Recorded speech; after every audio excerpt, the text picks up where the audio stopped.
I'd like to share one idea. I went on a little binge this week. I went through the entire Aleinu L'Shabeach on this week's Parsha, Silberstein. And there were a few very interesting pieces that he had. He had 40, 50 pages, whatever it was. A nice amount. One piece which I found very interesting is on Perek Chaf Aleph Pasuk Zayin. Rashi quotes from the Medrash. It's really a Gemara and Baba Metzia and Pei Zayin and Aleph. That they made a big party and they invited all sorts of officials on the day when Yitzchak stopped nursing.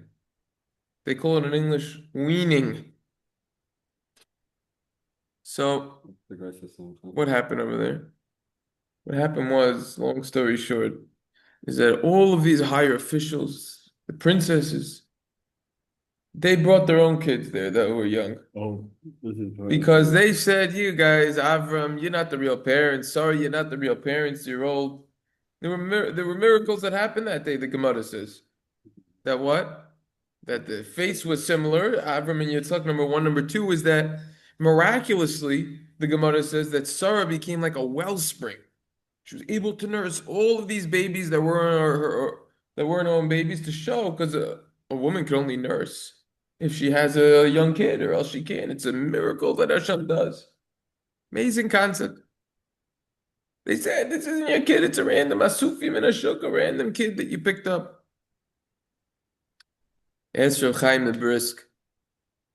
If Sarah wanted to disprove all of these people who claim that Yitzchak wasn't her kid, why did she wait until this day when Yitzchak is going to get weaned off and that he wasn't going to be nursing anymore?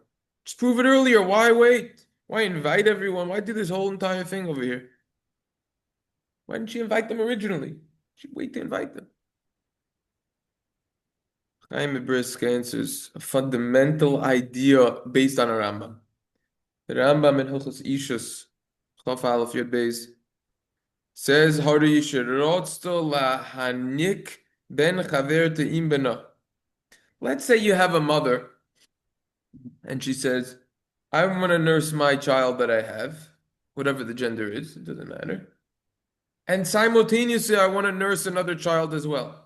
Says the Rambam, is she allowed to do this? Habal ma'ake ve'ena manicho. El lahanik es bena bilvad. The husband could say, I don't want that to happen, says the Rambam. You are only allowed to nurse our child. That's what the Rambam says. Why? What's the explanation of this Rambam? What's the explanation of this husband? Is he cruel? It's not. Because when a child is nursing, the mother is mishu abedes elov. She's subservient to that child. The child is only existing because of the mother. That is the child's support for life before the days of formula. And therefore, the husband could rightfully request that she doesn't nurse anyone else. Because if you nurse someone else, woman only has a limited supply. She might have to make it a little bit more, but it's hard to keep up with multiple people. Very hard. Right? Mm-hmm. And it could be less, okay, twins or whatever, but it could decrease from her supply, and then that her child is going to be getting less. That's why Sarah waited to do this. Avram and Sarah waited to do this specifically when Yitzchak wasn't going to be nursing anymore, so that it wouldn't affect her supply and the nourishment that Yitzchak would be getting. We see from over here a beautiful lesson. Avram, Sarah, these are people who try to sanctify Hashem's name more than anyone else. Their whole purpose in this world is just to publicize Hashem, to make Hashem greater. But even so, with all of these holy calculations that they had, cheshbonos hamukdashim, also la'asois al cheshbon yelad kol. With all of their calculations, how they wanted to improve the entire world, great, you want to improve the entire world, but don't do it at the expense of your own child. The children come first, fellas. Many times we see how the parents, how, they make sort of a event, special event, a public event to do a chesed, a kindness for some sort of organization. They host it in their house. Whatever. Very good. But we need to realize that this cannot come on the expense of our children, on the cheshbon of the children, that they get damaged anyway. Parents want to pick up this extra thing, that extra thing, and take up the time. No problem. Make sure it's beneficial for the child. This is where there's a saying that goes, the chesed starts in the house. It's true.